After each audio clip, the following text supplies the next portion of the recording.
Hello and welcome, everyone. It's been a minute. I've taken a break from the podcasting world, but I'm back here. This is Justified Dual Podcast, and I am the host. My name is Joanne Cox. I can be found on my website as justifieddual.com as a motivational speaker, inspirational speaker, conference speaker, as well as a podcaster and a blogger. So please do follow me on all media sites. Here at Justified Your Podcast, the whole purpose of this is to enlighten you in different areas. It can be spirituality, it can be physical, emotional, well being. We cover all topics, but today I have a special guest, and she is from Fayetteville State University, all the way from Nigeria. And I'm not going to hold you any longer because she's going to tell us what we need to know as an introduction. I am going to hopefully not murder her name, but she is going to say her name. And as an American, I want us to start to be able to pronounce names that we're not familiar with. So again, welcome Justified Your Podcast. And my special guest for today is Mabel Adegeye. I think I did it worse this time. Mabel, please introduce yourself. Welcome. Thank you. So my name is Mabel Adegeye from Ondo State in Nigeria, and I'm currently in Vidri State University. Great. It is so good to have you on with us today. And we're going to jump right in because I want to know, why are you here at Fayetteville State University?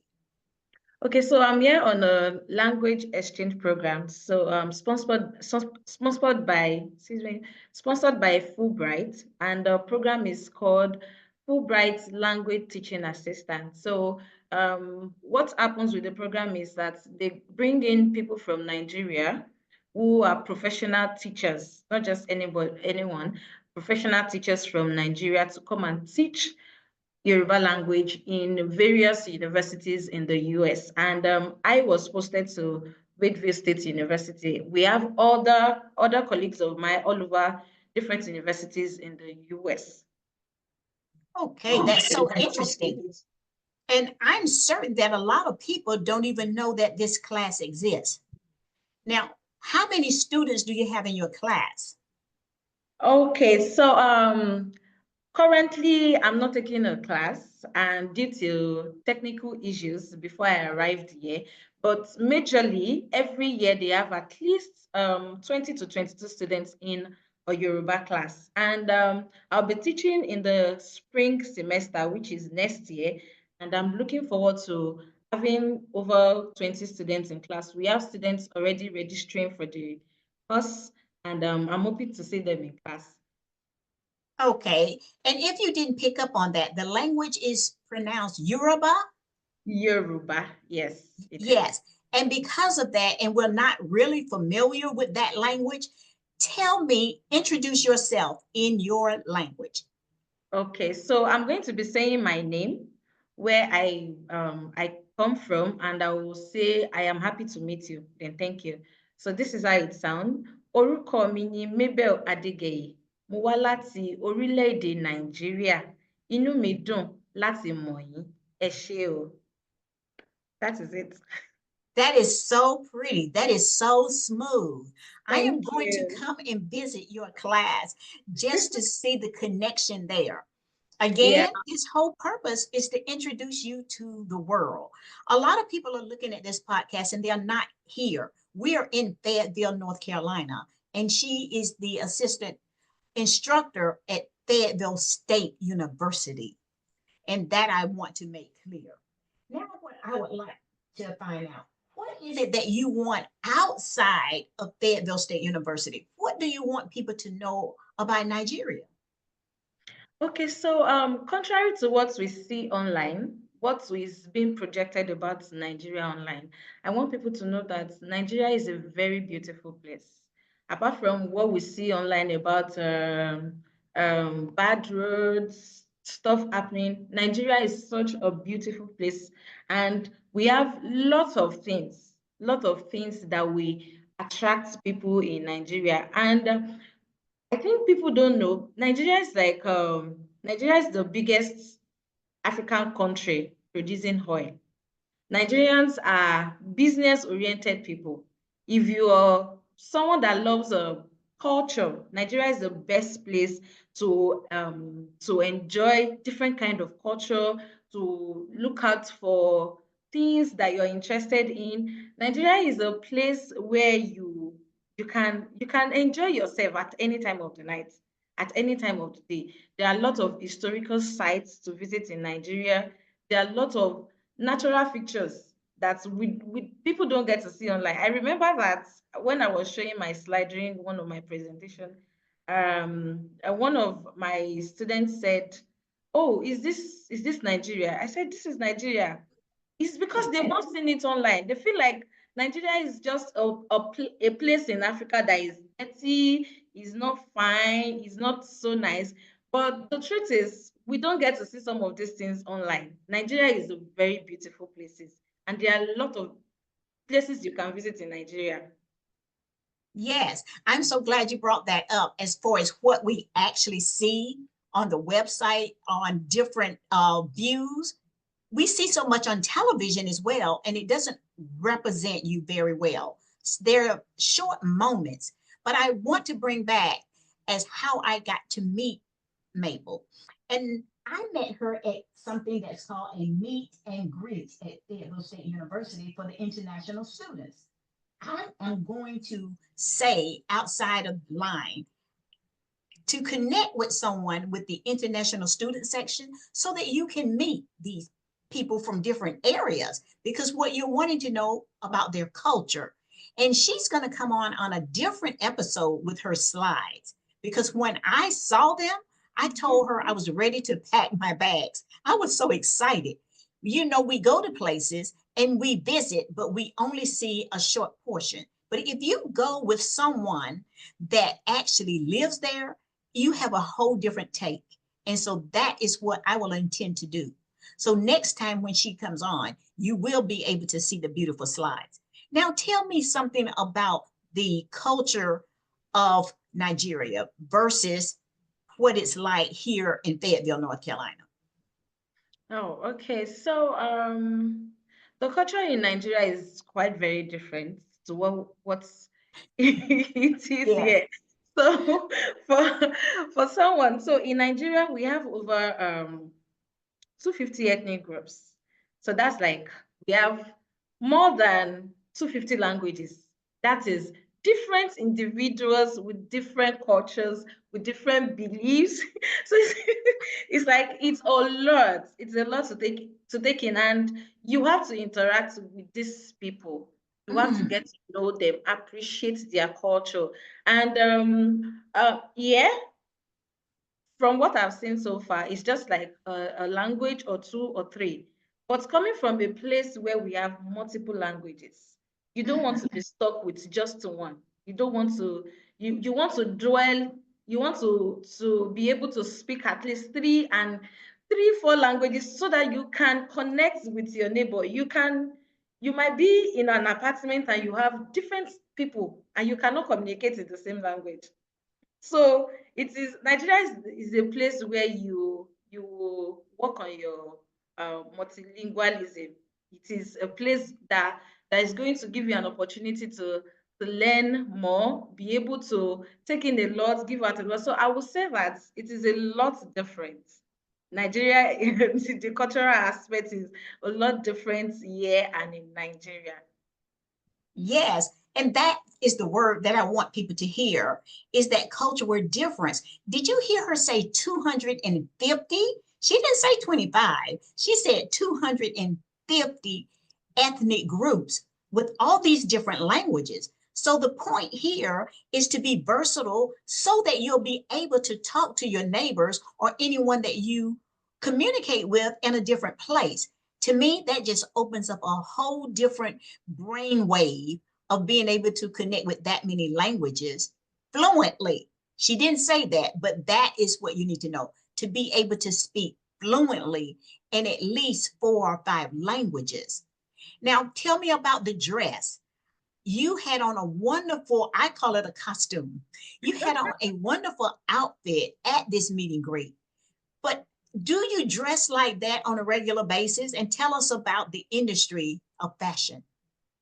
Okay, so I do dress that like that on a regular basis in Nigeria.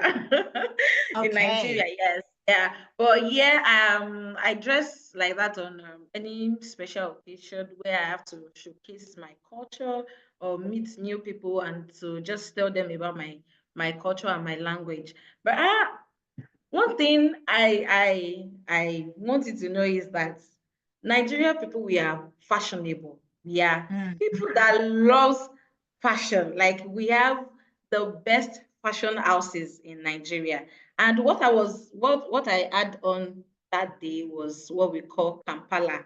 It is a traditional clothing. It's called Kampala in Nigeria in Yoruba language. So and we wear that for any kind of event. It could be a naming ceremony, an house party, a church party, or burial party, any kind of event. And those clothes are curated in a way that you can style them differently. You can style them anyhow you want, and you will look good. So we have different things like that. We have asho, okay, we have adire, they are they are traditional clothings, and we wear them for any kind of event. And I have seen people travel to Nigeria to have traditional clothing for their weddings. And they are not even Nigerians. They are not even Yoruba people. They just want to have a touch of, okay, I want to feel like I am Nigerian.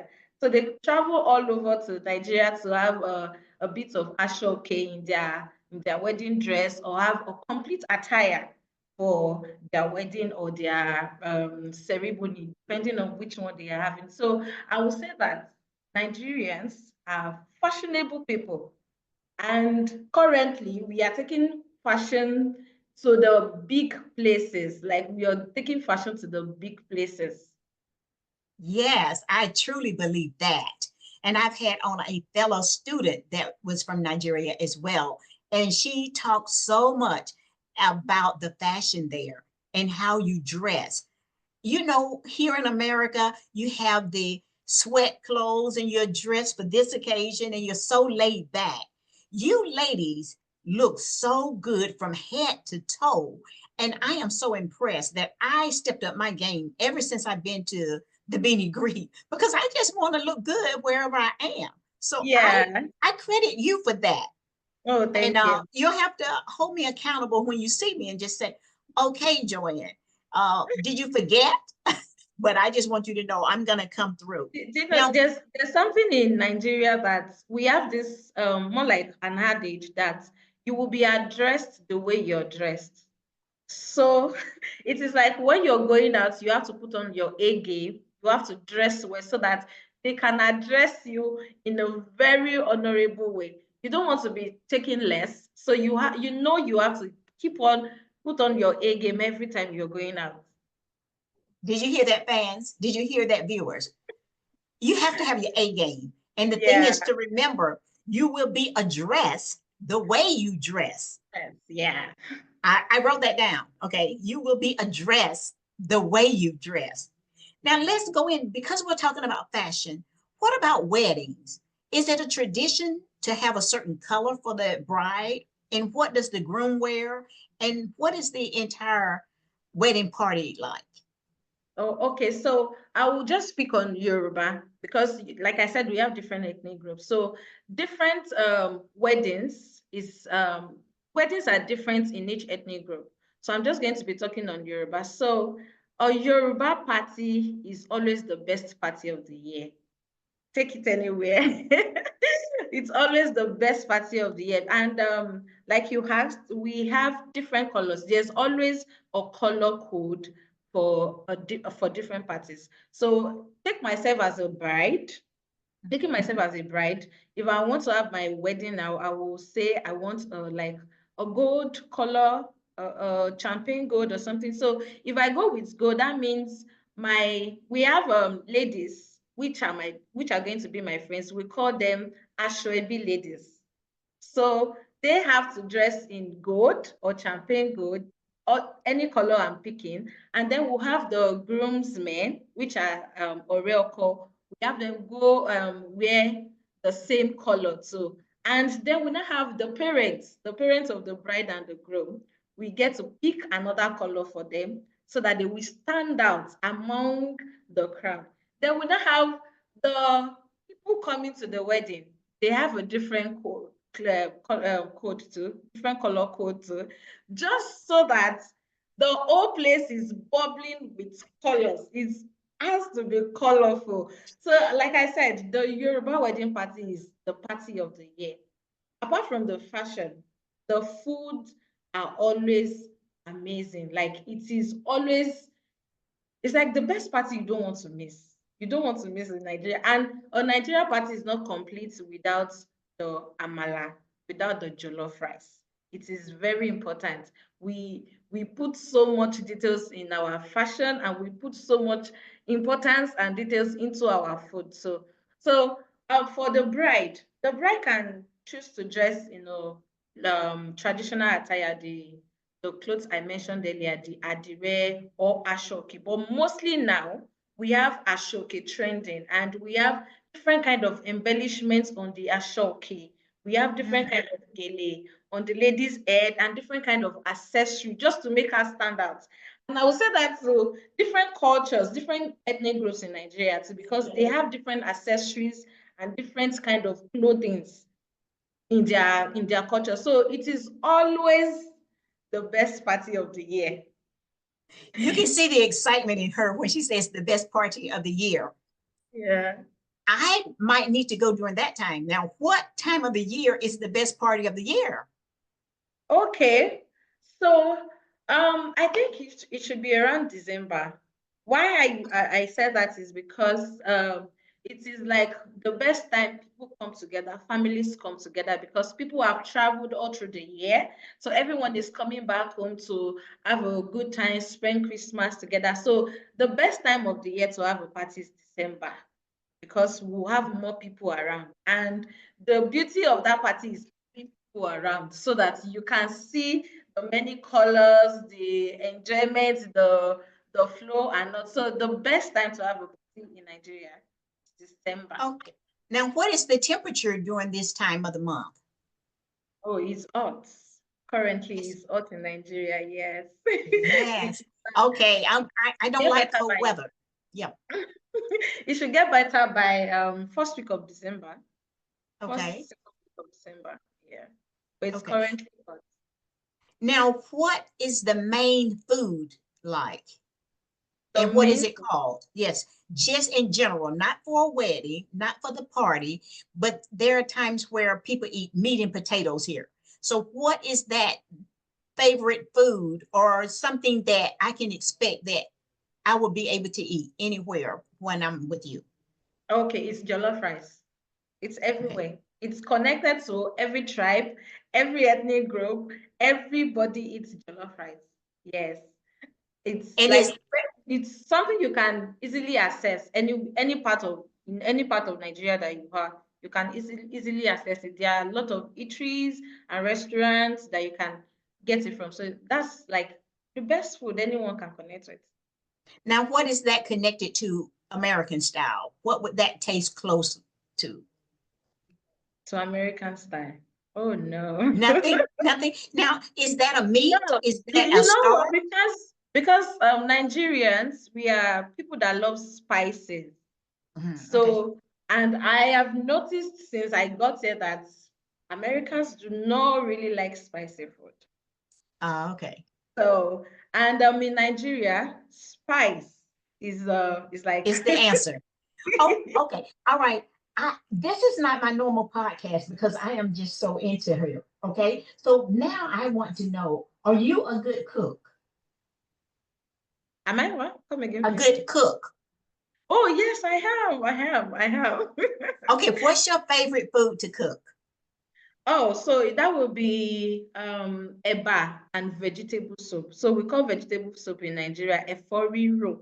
So eforiro is made with any kind of vegetable. It could be a spinach, it could be our local vegetable, And we have a sauce where I add my protein, my fish, my chicken, my gizzard or anything I want in the soup. Then I mix Just put that in. yes, the sauce and the vegetable, any kind of vegetable I want. I mix it together and I make eba. Eba is made from gari. What do we call gari? I'm trying to remember the English name for gari, The but it's English word. yes. So it's a flake. Yes. Yeah, it's a flake that we drink, but we can also make it into something solid and you can swallow it. So my ready to go food is eba and vegetable soup. Okay, now I've already told the viewers that I'm going to Nigeria. I'm telling the viewers that you're coming back and Yeah. you're going to have the footage that I saw at meet and greet so that they can see What? Nigeria and the clothing and all of that. But I just came up with something else, Mabel. Guess what? Okay. I What? want to film us at my house with you cooking that soup. Oh my. How much fun would that be? So that we Yeah. can film it. Lovely. Yes. Lovely. Yes. Lovely. And so we're just going to get all into this. And I just want to entice everyone about this. I only have Yeah. two other things to cover with you before the podcast end. I want Okay. to know about the education system there. What is that like Oh, compared to okay. here? But first, tell me your take on your country. Okay. So I will say that the education system is the same, if Mhm. not the same, almost the same with what we have here. So we run the same kind of education system. We have a primary section. Okay, they don't call it primary section in here. So we have a secondary, that is high school in here, but we call it a secondary school in Nigeria. Then we have a university, we have College of Educations, and our university runs a 4-year program like they have here, and we have colleges run 3 years or 2 years, depending on the particular college of education you are going to. But I will say that the education system is the same, is almost the same. Yeah. Oh, okay. Now, what is the business world like? Oh, so the business world is quite huge, is very huge. So, like I said earlier, that if you're someone who loves business, Nigeria is the best place to learn business. Like, there's so many things to do. There's so many things and we have lots of business people. We have people who are thriving in the business world and who are bringing more income to the economy. We have people like Dangote, Aliko Dangote, we have people like I'm trying to remember their names. They are top business owners, business people in Nigeria, and they are doing well for themselves. So I'll say that business is a is is more like the wheels in in our country's economy. Business is the wheels in our country's economy because we have a lot of people that do business and they are meeting a need. It's not just about doing the business, they are meeting a need, they are giving a value, and it is adding to our economic growth.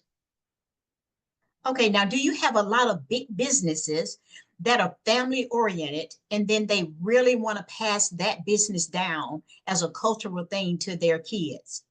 Yes, like the person I mentioned, Aliko Dangote produces a lot of things for Nigerians.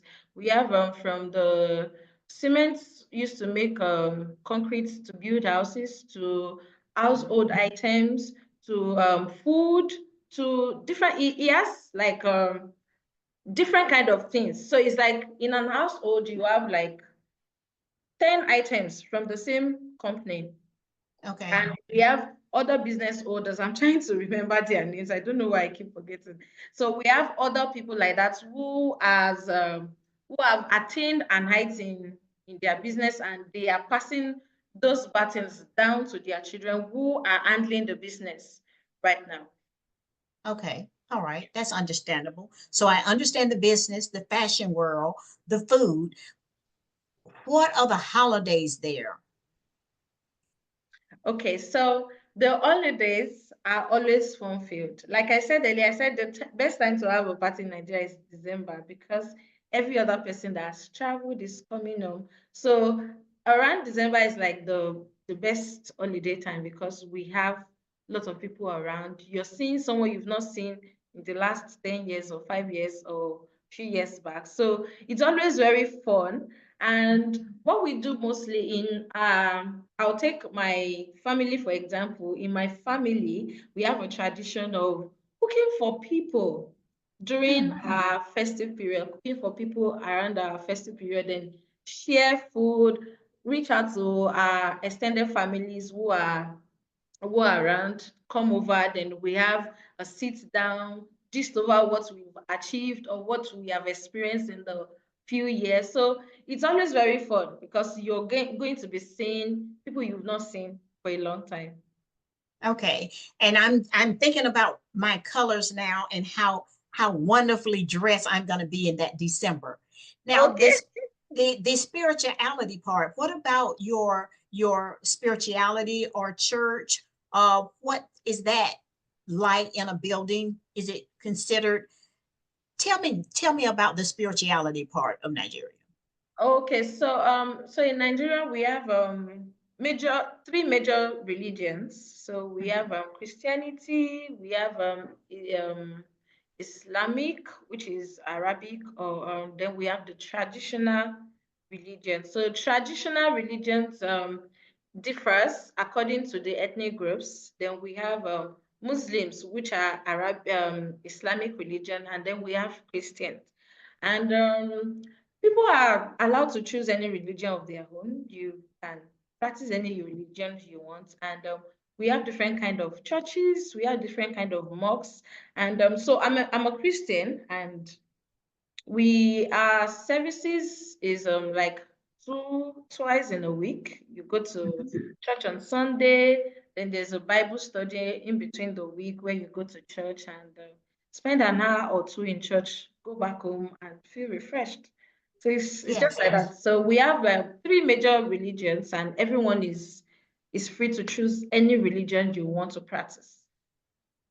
Well, I think you have covered it all, but what you did not cover, you will be coming back so that they can see everything right there on film with the beautiful colors and Yeah. the beautiful buildings there, Okay. skyrise. Yes, and to see the food, and you will just be wrapped up in the culture. And I just want you to know I'm going to have her all to myself, so you can't have her for your tour guide.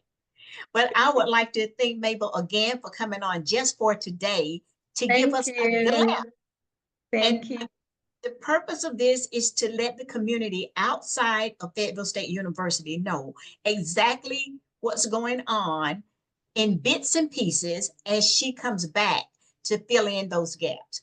So I take this time out now to say thank you again for coming, and I hope to see you soon.